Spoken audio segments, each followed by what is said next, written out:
It is election day in America, or at least in Florida and Wisconsin. Let's talk about the Florida races and why they matter. Okay, if you missed my video, by the way, on Wisconsin, go check it out because I just made one. Florida, there are two congressional races happening today. Both of them are because there was resignations in the House. So Matt Gaetz of Florida's 1st District resigned. We thought he might be Attorney General. He's not going to be Attorney General. We thought he might run for Governor of Florida. Doesn't look like he's going to run for Governor of Florida, but he's not in Congress anymore. So that seat is vacant currently. And then Mike Waltz, who's been in the news a little bit lately, the National Security Advisor who added Jeffrey Goldberg to a signal chain. He also resigned when he became National Security Advisor for Donald Trump, and his 6th district is open. Okay, so we have two House special elections. The first two House special elections of the Trump presidency were, 75, 80 days into the Trump presidency. These should not be competitive races. Both are very Republican seats. The first, which is sort of the panhandle of Florida, is even more conservative, more Trump-friendly. And my guess is Jimmy Patronis, who's the current chief financial officer of Florida, which is a statewide job. He's the Republican nominee. I think he's going to win pretty comfortably. So that one I wouldn't pay all that much attention to. The one that is more interesting is the old Mike Waltz seat. So this is Florida's 6th district. Now, this, again, is not on its face a particularly competitive district. Waltz won re-election there by 33 points in 2024.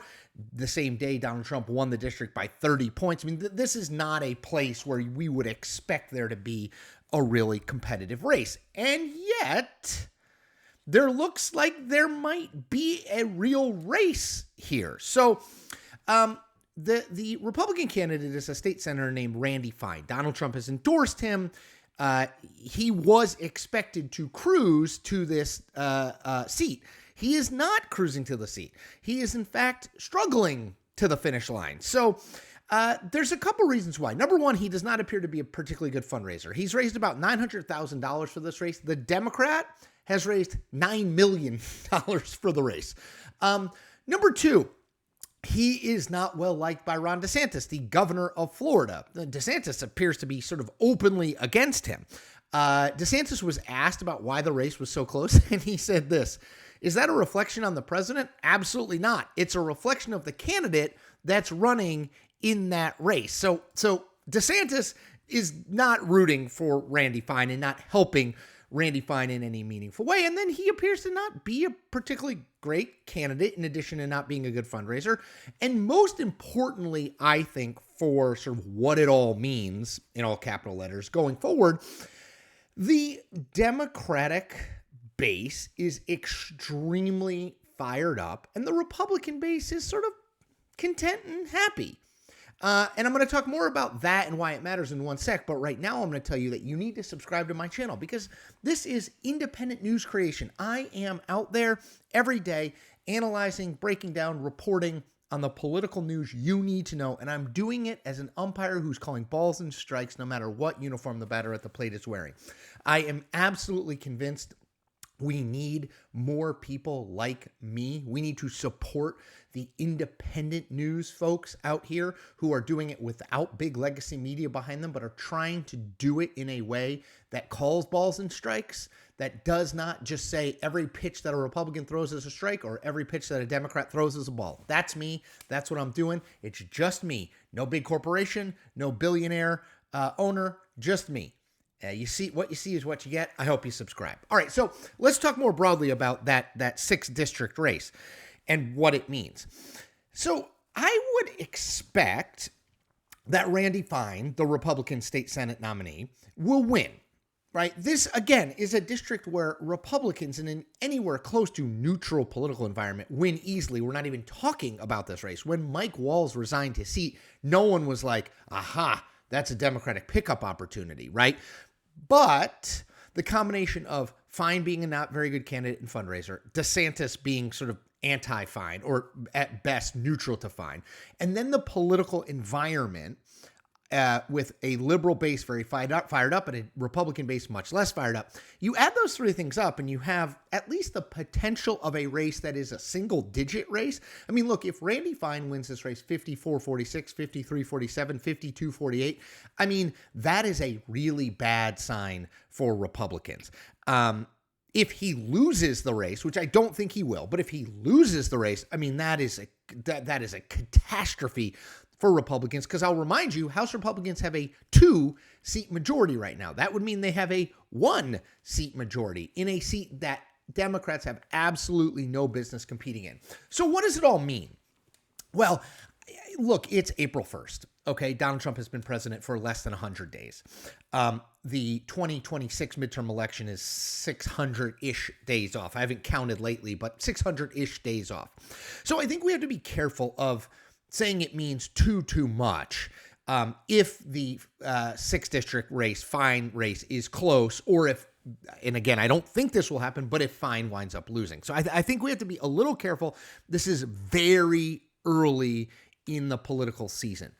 But I will note that there have been 14 special elections since Donald Trump was inaugurated, mostly at the state house and state senate level. We have not had a U.S. House special election until today, April 1st. In all 14 of those, Democratic candidates overperformed what Kamala Harris got in their district last November. So that's something, right? That tells us that the wind in a low turnout, because this will be a low turnout election, like all special elections are, in a low turnout election where it usually is base versus base, the Democratic base is way more fired up than the Republican base. Does that mean that it will stay that way all the way through next November? I don't know. And anyone who tells you they do know is lying to you, because things change, right? Right now, here's what we know. Democrats think Donald Trump is marching the country toward authoritarianism. Republicans are generally, fine to go along, to get along with Donald Trump. And Democrats view elections like this as a chance to send a message, to say, we want a change of direction. We need to retake some level of power in Washington.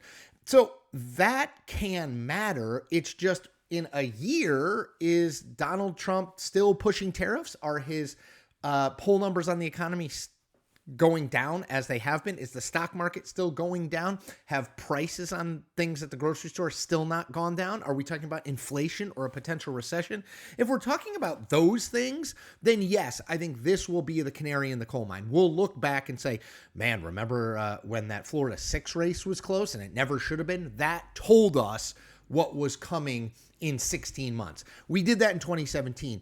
In 2017, Democrats consistently in House special elections were overperforming what the baseline for Democrats in a district that they were running in looked like, over and over and over again.